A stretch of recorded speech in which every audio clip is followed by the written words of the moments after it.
want to add your shop location on Google Maps. For that, you do have to build a Google business profile.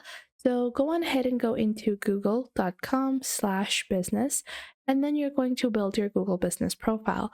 So to do that, simply log in with your Google account and click on Start on the Google business. I will just click on Add a single business. And then from here, you're going to add your business name, and then you can choose your business category and then click on Next. After that, you are going to click on Yes on your location, and then you're going to enter your business address.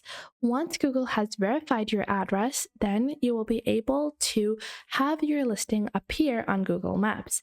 As you guys can see, this is what it will look like once you have completed your profile, and this is our Google business listing, and this is the Google business that we are currently running, and you guys can see this is how it looks like on Google Maps.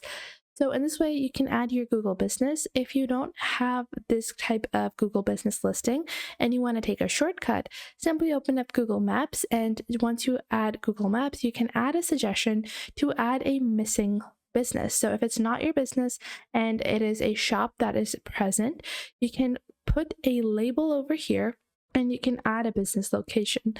So I hope you guys enjoyed this video. If you did, make sure to leave a like and subscribe.